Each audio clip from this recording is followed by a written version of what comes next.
Yesterday I was having everything go really smoothly. I'd done some things well, and I thought I would get a little exercise by playing a quick game of basketball. To get to the backyard where the goal is, I have to walk through where my formers stay, which can be an ordeal at times. But as I walked through, nothing was said, so I thought everything was fine. As I started to play, I began to have some heavy heart clenching. So I persevered in commending, rejecting their demonic clusters, and used the blessed holy water and called on St. Michael. The attacks continued, so I then resolved to be made stronger by the enemy's attacks on my soul, and asked for the grace to be made stronger by the adversities that I go through. Shortly afterwards, they subsided. But I then noticed that my energy had been zapped. I went and sat down and prayed a decade of the Rosary under the Blessed Virgin Mary's title, Queen of the Conqueror of the Ninth Circle of Saturn in the occult world, and something was obviously getting cleared out of my interior life.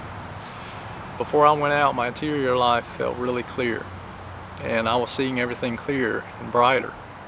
But I noticed that after I came back in, it had clouded up.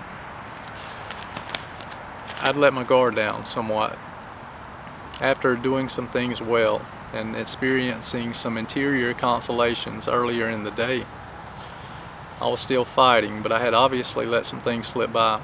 And more importantly, I didn't ask the Most High True God before I went to get some exercise. Formers had gotten back in somehow, and I thought that I'd gotten rid of them in my interior life. When I tried to get some rest later, I noticed that I was wide awake, and it took a while to fall asleep. So I applied part of some counsel from the testimony that I had memorized, and eventually went to sleep.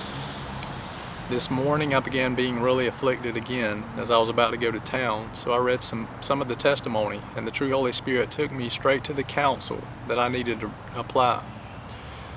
On January 1st, 2016, on the Formers page, Pope Peter wrote, and I quote, "You are going to need to reject all soul ties with those who have received the mark of Cain, and you are going to need to sever your interior life from all those who have received the mark of the beast, because they are the ones who have inner turmoil at this time in history. They are the ones who are completely severed from their Creator, and so all they can do is blaspheme His holy name and His testimony.